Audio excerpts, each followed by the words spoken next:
Yaya tozali koloba tongo midi pourquoi portefeuille magique ezalaka te. Soki ozwi mutu to omoni mutu azoko benga yo oya kozwa portefeuille magique, yebake na nsima nango ezali na makambo mosusu. Et puis nalobaka yango yaya monde oyo akaisala eloko ya ofele ezalaka te. Tango nalobaka chaque fois opesi makambo ozwi makambo yaya yo komprenaka te ti lelo. Et puis si passe liso tokobetela yo oyo esalami bongo na Congo Brazzaville, précisément na Brazzaville, na Mongali. Et pas wapi jeune garçon oyo likolo ya mpiaka ake kozwa portefeuille magique suka nango basengi apesa mama na ye, mama makila makasi akoki kopesa mama te, ye moko akufi. Ebandaki ndenge nini? Comment ça s'est passé? Et salamaki ndenge nini jeune garçon oyo akende kozwa portefeuille magique? Yango liso tokobetela yo na pokwa ya lelo. Mbote, bandeko balandi à Radio Loco Télévision, bisika nyos tubozwami, un grand plaisir de vous savoir nombreux devant vos postes téléviseurs.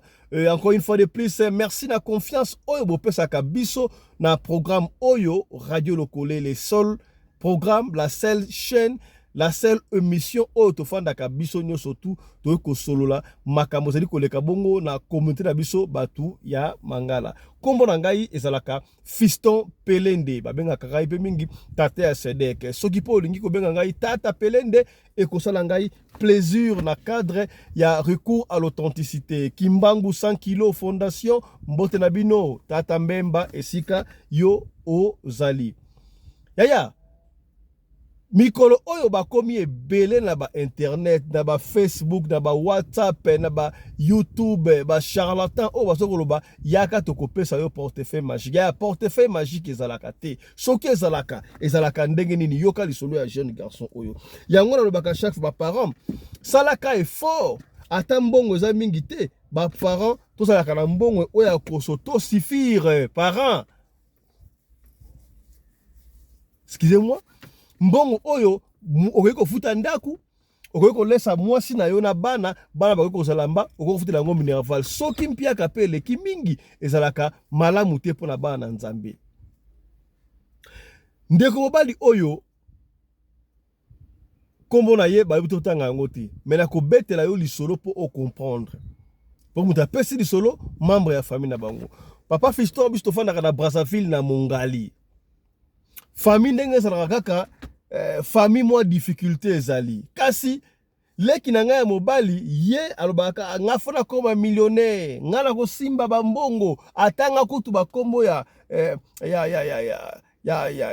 Eric Mandala. Omona Eric Mandala te, mwana pétrole akoma na mbongo. Force à toi Eric Mandala esika ozali. Force à vous les hommes d'affaires. Voilà, attendre bakombo na bango. Entre parenthèses, avant de continuer, nous faisons un coup de pouce soutien à nos forces armées congolaises FRDC. Bendele Kouyate, c'est la patrie ou la mort. Et ya mikolo le restaurata, j'ai une sinika pour la kosunga, kozala elongo na mapinga ya mboka na biso. La guerre sera longue et populaire. Elle va retourner où elle a commencé. Moi pourquoi mouké bako sakala biso te yaya. C'est la patrie ou la mort. On doit d'abord défendre l'intégrité de notre territoire. Même un centimètre, ya Congo et Kokende ata mukete na mboka bapaya. On doit faire tous les moyens. Mobilisons-nous. Pasteurs, évêques, footballeurs, journalistes, présentateurs, batunions, surtout influenceurs, YouTube, Facebook. Parler du Congo même en 1 minute. Pour la sa force. Non seulement aussi à Goma, nous sommes de cœur avec vous, de pair avec vous, mais là FRDC. Continuez à faire ce que vous faites là. Les Congos nous appartiennent tous. Il faut que vous l'école au Congo. Voilà. Papa Fiston, les gens qui ont encore millionnaire. Nous devons comprendre, Papa Fiston, quand on a fait, na TikTok.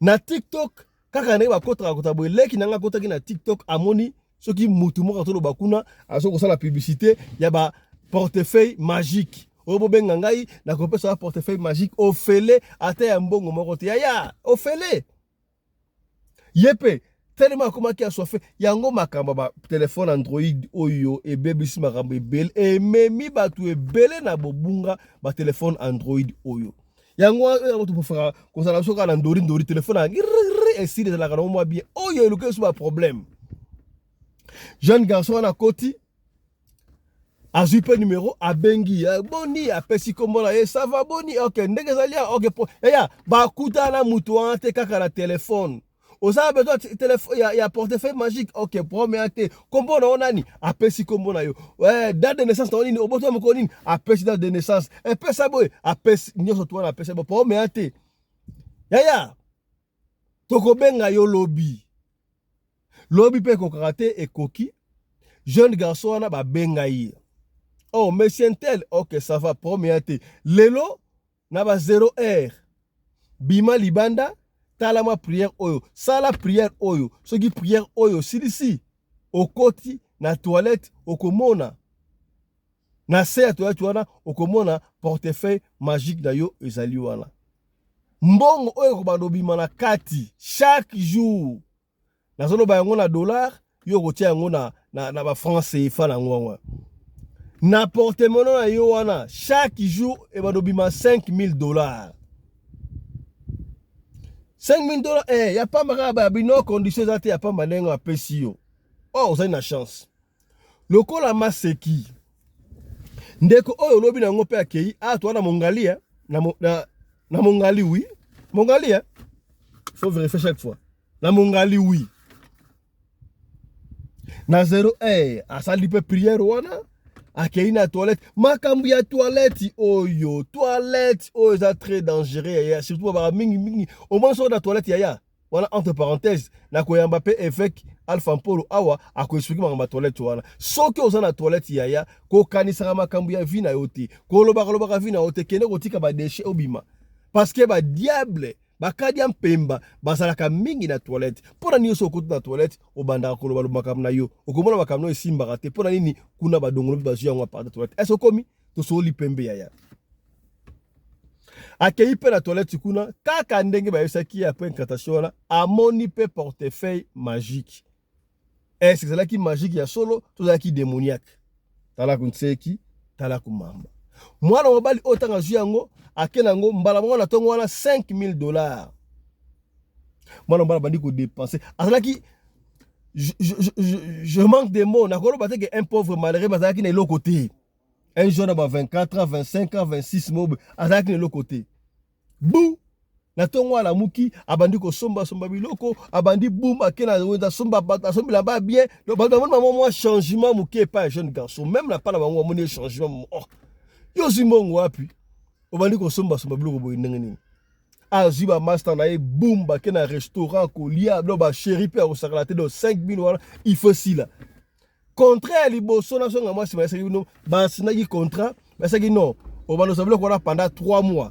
soki 3 mois esili oko renouveler 3 mois soki renouveler 3 mois 3 fois après du portefeuille magique il y a 5 ans mokilo na makambo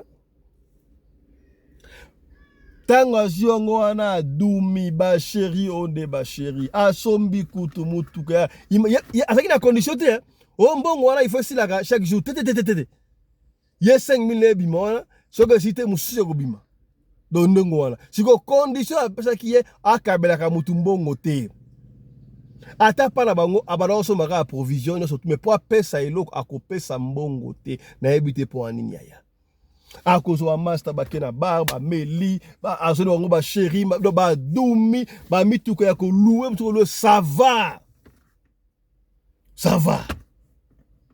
toi me ko ya soko na mbongo soko na makasa nke ngwa mike mikro na mbangu bu toi me koki tango toi me koki ba seki so toi me koki il faut benga numéro grand maître oyo abenga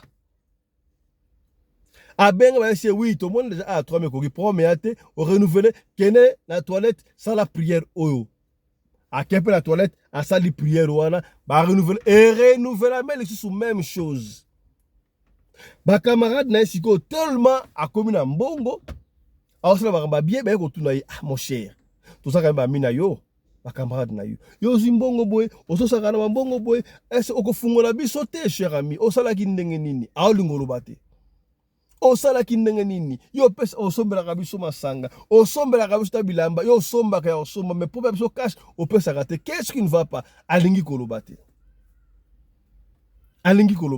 ah siko tangu deuxième 3 mois bandi ko sila etikali ba quelques jours et sila pire moko wana ebisi afungol scope apandi poka bien moninga ngala zalaka na porte-monnaie magique nazwaka nini wana na TikTok abeteli muninga na ye wana lisolo bomone esika toyebaki makambo abeteli muninga lisolo soki na TikTok boye condition où te do ba pesa na pesa ka kombo na ngai nyoso tu wana date de naissance et puis bana ko bandengo yaya oyebite ko soteka monimo na odesha oji date de naissance na opesi kombo ne sotu pambaka boye oteki molimo na ote okomi voilà. Tangu 3 mois na ekoki sikoyo. Abengi numéro wana nga renouveler. C'est non ça va promettre. Oki goua, oki sukali sikoyo ndenge zali awa pour na to renouveler ya suka yango to renouveler mais sikoyo il faut opesa pe makambo. Ozoki makambo, il faut pesa makambo. Vous en a besoin opesa mama na yo. Oh. Et ya ba jeune ba sala makambo sa mikolo te. Et vrai, donc, 30 à moins de 30 ans de basala makambu oyo. So pesi mama na yo okozo ya 5 ans balama comme ça makambu oyo esili. Na ebite basenga ka mama pona nini. L'autre to koyamba évêque principal ako expliquer so pona nini basenga ka mama. Abi non mais non, ngala ko pesa mama na ngate, mama na ngala linga ka mingi, machin, mama na ngate, oh. Te awa balobi il faut ko pesa kaka mama na yo take it or leave it.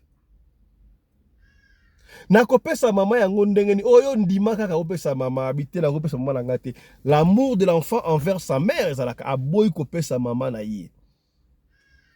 Tanga aboyi kopesa mama na ye azongi siko boye. Me komi terrible. Mama so akomi mal à l'aise. Akomi mal à l'aise. Mama so abengi jour wana, journée ozaki mal à l'aise. C'est ainsi que Yemoko ba master na mususu wana asona na bango à part o esaki wana ayebisa bango no talanga za la portefeuille magique nazwaka très bien renouvelé ça qui il y a 3 mois renouvelable mois liboso na renouvelé qui très bien deuxième mois na renouvelé troisième mois ba senga ngai na pesa mama na ngai ngana ko pesa mama na ngai ti mama na ngana linga kai mingi na ko pesa mama na ngai ti donc ngape na ekosimba te parce que ba camarade na epé très bien wana badumi pe asuka tango azongi ndaku bango la ka mwana mal à l'aise bango la ka mwana mal à l'aise baya batungi mais nini junior nini tala lobiso kombo nini aya nini ali kolobate alala na tongo wana mwana mobali alamuka te akufa na pongi akenda. Tala ndenge mwana mbali oyo bazwa ndenge wana. Alanda ki vie appréciée. Alingi azwa avant. Na esa kabino chaque fois yaya. Kadi mpemba pesa keloko moko te. Soko ke pa kadi mpemba akotala étoile na yo. Amoki étoile na yo kongenga dans 15 ans, dans 10 ans. Akozoka étoile na yo sozaki okonginda pendant 25 ans to kombi abendi yango ka pembeni apesi azu 5 ans. Apesi yo akotika na 20 ans oyo okino sala ekuna mwana bango la mukate tango bata quartier ba ye ba ndi ko bela tala boy alabuki te ni machin to ba kamane ba ye c'est ainsi qui va pesa témoignage wana cela veut dire que yemo akido akufi pour aboye ko pesa mama na bango les jeunes vie appréciée ça ne sert à rien voilà rien ne sert à courir il faut partir à point. Tala lisolo oya mukuse to bombela kiyo na pokwa lelo yangoyo na koyamba pona bino évêque principal Alpha Mpolo ye azalaki bongo ex Zabolo azalaki na monde wana makambo oyo ya mystique ngana linga kobenga ye akota pour expliquer biso qu'est-ce qui ne va pas pona côté un peu bana ya Nzambe to wana mtuna mibale misato ekotuna ye awa pour te ba vérité. Évêque principal Alpha Mpolo, bonsoir. Bonsoir, honorable président Fiston Pelende Tata Sadek. Bonne santé, papa. Nzamba zobate la grâce à vos prières. Mbalamoko Mosali Yebisabiso, portefeuille magique. Ezalaka ya solo to ezalaka ya lokuta efonctionnaka ndenge nini okoki kozwa yango ofele to kaka fo pesa makambo? Bon, tout d'abord, portefeuille, to porte-monnaie magique, ou bien bato musu bakobenga yango grimoire, existaka. Na kobenga yango porte-monnaie magique, na kobenga yango grimoire magique.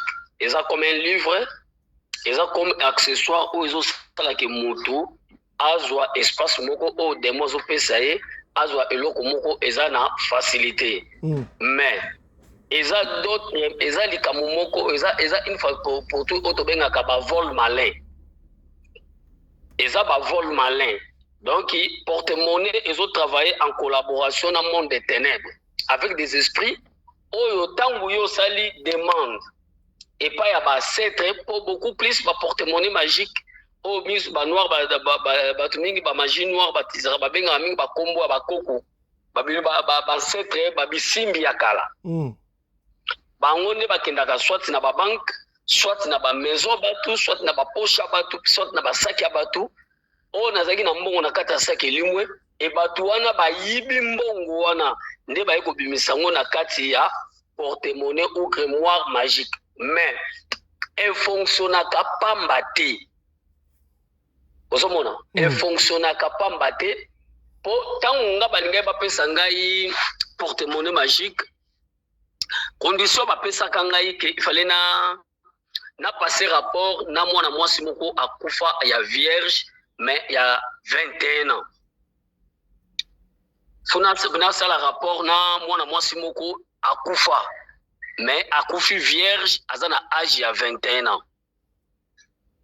Pour na répertoire na sala répertoire ya koyeba mwana mwasi wana deuxième ba pesa nga miroir magique pour na détecter que mwana mwasi oyo aza vierge. Na ta wana garçon moko ayepe pa nanga azaki na posa azwa porte-monnaie magique. Nga sikoyo na place na sacrifier na famille nanga po basenga ngai na coucher et puis na pesa mutu nga moye tanke nazalaki maître na sacrifier na famille nanga nazwi condition wana na pesi mutu wana na bise eloko ko senga nga na lingi o passer rapport na ebembe mais ebembe wana faut kufa azala vierge il y a 21 ans. Papa, on même ba morgue, ba morgue, batungi basala na ba morgue, ont des problèmes sérieux. Ont des problèmes sérieux. Oui. Les ana bato belé, babimana babibembe. Bakepe na morgue boy akopere na muta morgue papa apesi makambu, akotisi na kati, asali makambu. Pour soit esprit ya mutu wana nde ekokoma na travail ya porte-monnaie magique na yo.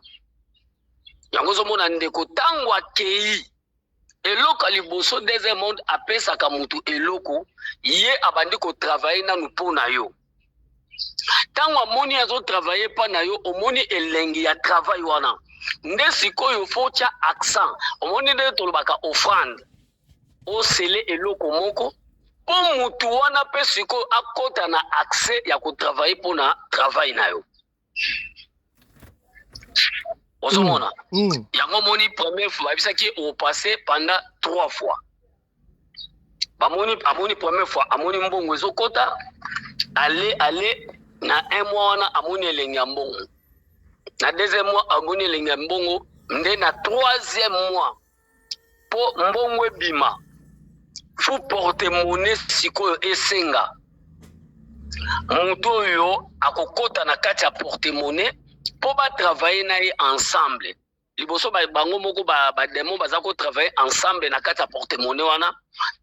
Yango sikofu makila oya ko pesa ndeko banda ko reproduire ye ba mbongo na deuxième monde. Donc mutu wana akendo tika kuna akoma serviteur ou servante kuna na deuxième monde po ye a retirer ka ba mbongo na mokili oyo. Alors deuxième monde evandi na kati ya secret. Deuxième monde ils ont na kati ya secret. Papa ba satanis balobaka secret na bango pamba te. Jamais ba satanis ata bazo bomana mais bakoki ko trahir te. Alors na deuxième monde sokaka o dévoiler secret ndenge ya dévoilaki. Et puis apesi nanu eloko bango bazolinga te azope ko azo tout d'abord azo résister pour na kopesa. Apesi te d'office pour baboma ye. Donc akufi ye moko akomi sacrifice. Donc akomi sacrifice na place oyo ezalaki apesa mama na ye. Lokola apesaki te yango bazwaki ye lokola sacrifice. Alors tango garçon wana akei akinaki na morgue moko ayebisi mpe bato wana so asolaki na bango ndenge bayokanaki nde azwi kitala koti ya bandi odetecte bebembe aye komona mwana mwasi moko. Mwana mwasi wana mpe azalaki lipasa azalaki mpe mwana mosali na Nzambe. Alors apase na ye rapport et puis ayelinga kaka bon nalingala na koloba ngo nini bapoale ya seko ayelinga ngo ayelinga na manzaka na ye mpo nga na posta ngo na place na nga. Alors tangu ya ye pa na nga oreke nga na pesa ye porte-monnaie mpo nga mpe nazalaki na funa zo porte-monnaie mpaza na posa porte-monnaie. Alors nasali ye nko nabelisi ye liboma. Oui, napesi ye liboma mpo nazwa siko mpe ame na ye na remplir yango na place ya hotel ekoma esprit ya mwana mwasi wana na esprit ya motu moko aza na bomoi. Etango ye aza na liboma wana nga nazozwa mbongo ebele na porte-monnaie. Nga azozwa ba $5,000 par chaque jour na yebima $5,000 ezobima chaque jour booli yango. Ok. Mais mosa mpona nini oti koloba ngo mpe awa ntango opesi motu wana condition apesaki yo ozwa mwana mwasi ya vierge ya 21 ans et puis opesi ba condition ndenge mpona nini masolo mingi toyokaka ezalaka ba 21 ans mpona nini 21 ans kaka omoni eza ba age moko omoni na tanga kala bana oyo ya mike eza ba makila moko eza mpe tout d'abord na ba problème eyebi boyebi ebele te et surtout basi oyo bazalaka vierge. Omoni tina ba age wana soki mwasi aza vierge na kati ya deuxième monde aza na ba pouvoir ya makasi. Virginité papa na vie ya moto ezalaka ba pouvoir moko solide. Yango bana basi bayeba kobatela ba virginité na bango te akena opesa ngo na n'importe qui abimaka na n'importe qui alingaka moto nyonso akouche. Tout d'abord tango moto azozokisa yo ozolanda papa. Très bien. Donc mokili moma bazolanda miso tango ozozoka mono aza vierge ozozoka omoni soko ozalaki okutana na motu moko ya misala mabe akoyoso so papier opangusako siko ya kozwaka makila wana ekoma sacrifice pa na ye mpo eza makila moko nanu eyebi bosoto te eza makila moko fresh ozomona na age ya moke oyebi motu soki abandi bonganga na age ya moke avansaka nango ti likolo azalaka pe na intelligence ya makasi ozomona na ba age ba 20 ans 21 na moto azalaka na aura moko ya intelligence ya makasi azalaka na akosala ba sacrifice moko ya intelligence ya makasi yango moni diable afonctionnaka na age omoni diable afonctionna na age mais honorable basengaki ye mama mingi soko okele bandako wana basengaka mpona nini basengaka bamama pouvoir nini bamama na papa basaka nango oyo fa basengaka bango oyebaka mokili oyo ebika na nzela bamama selon la ndenge bible elobi na biso mokili ekufaki na nzela ya mwasi eye kobonga mpe na nzela ya mwasi mama nde ayebaka mwana nini aza mwana mama nde ayebaka kobatela libota koleka papa ozomona yebaki bokoko vivre na papa bozala bien mais papa Fisto Pelende soki mama aza te papa ozala déséquilibré yango monaka bayebi ke mama azalaka production moko très kitoko ya koveye na deuxième monde yango monaka deuxième monde ezalaka na beaucoup plus na posa ya mama po mama nde akoyeba asalaka mosala nyonso ya ndako ntango akomi kuna mpe akoma kosala ndenge aza kosala awa epo akende servir mpe na deuxième monde Donc conseil no pesi bana nzambe o bato la biso pour makambo ya ba réseaux sociaux ba portefeuille magique komi ebele olobi na bango ni bana nzambe sika oyebi ebele ya bato bibelobi mon peuple périt faute de connaissance oyebi ebele ya bato bana mingi bayebaka te eloko nyonso eza réseau eza satanique papa kindoki ya makasi ezali telefone oyo tosimbi eza télévision oyo totalaka biloko wana mibale na nsala mabele oyo papa soki otali yango malamu te omemi vi na yo na kufa télévision telefone biloko mibale na nsala mabele oyo papa soki omemi yango malamu te observe yango malamu te kokufa eza lelo na bana mingi baza na bandako poto bazo na ba mikili oyo eza développé na technologie bazokufa ebele a cause ya ba internet oyo ya ba réseau yango ba parents na biso bozwaka pe mwa audace ya koveye likolo ya bana eza te tokoma mwana oloba neza te mwana biso asoki mwana komi mwana oloba neza te voilà c'est mon la patron un parent zoloba liboso mwana na ye. Moi j'ai mon fils ici atangisaka déjà 25 ans papa si je dis aozwangu makofi aozwa makofi je ne faisais pas de blagues maza motei munene si na lobi na kobeta ye so na bi je veux comme ça mais ba parents mingi na poto batika laisser aller epai ya bana na bango balimbisanga vraiment batika laisser aller nazalaka na ndeko na nga moko boye azalaki na ba mikili ya Londres toyebanaka ne abi papa nga mwana na nga kosala blague na nga te même toza na poto na yebisaka bango to uta Congo moi suis congolais même nazo soko saka na nga papa na kotikalaka papa na ona omodiro to na kobeta o makasi et puis naza ko beta bango et puis bana wana basalelaka nzambe makasi ozolanda mais biso ba parents lelo komona parents zo banga mwana na ye po mwana ogenda kofunda ye mundela ko benga na ye donc à cause ba biloko moko batiki laisser aller oh non biso mwana déjà ça comme 18 ans o kangele ndako te o sala beauté ba biloko wana nyonso bozo sala un parent zo koma inférieur ya mwana na ye mwana oyo boti lokola tozana ba mboka moko akoma na intelligence plus que yo yango zo mona bana na yo oyebite ke mwana wana nini asalaka na chambre oyebite nini alekaka na ba réseau parent mwana azala nani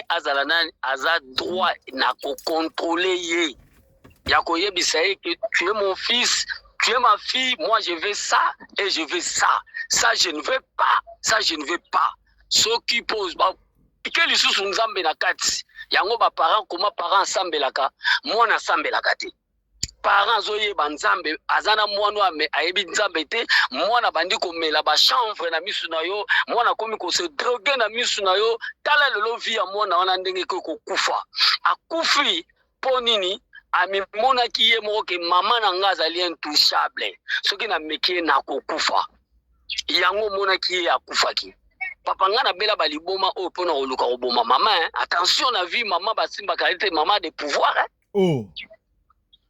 mama de pouvoir papa moto abimiso na makolo na ye akoboma oti 9 mois biso omonaka biloko bamama bamonaka te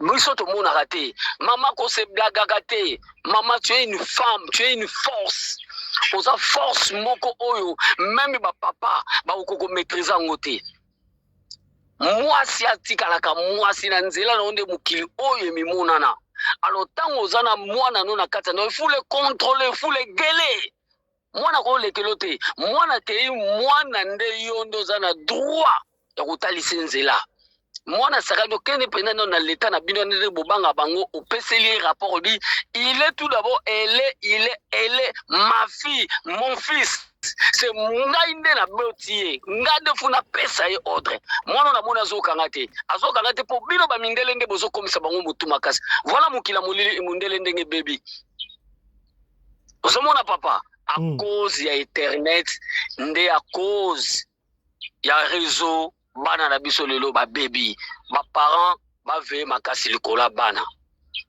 ngai mwana na nga so asaka na pesa téléphone na Nathalie so na moni buzo banga bi ça na mona ngote je veux pas auto sango mais soki okomi na poto bokomaka na baraison yango tolobaka makambo oke bana soki bazosokola te eza mpona bamama mpo mama akolisaka mwana asokolaka mwana te papa boso mwana na koli asi azwa bitidi banda bomwana donc baparent fo baveye likolo ya bana na bango. Merci beaucoup. Merci honorable président. Pesa biso numéro na yo. Plus 243 89 140 68 24. Plus 243 89 140 68 24. Évêque principal Alpha Mpolo Oskem. Merci beaucoup, évêque principal Alpha Mpolo Oskem. Je crois que tu as conseil à Moutuya, Oyo Botonazambe apesi awa, Lisolo Oyo Esuki awa. Ce qui est intéressé, au titre de chaque fois partager en go, peut-être que Sungande Komoko Songolo et Sikamoko Pakala. Tukutani, prochainement, pour le numéro sur Radio Lokole, Masolo. D'ici là, portez-vous bien. Santé de faire à tous. Merci.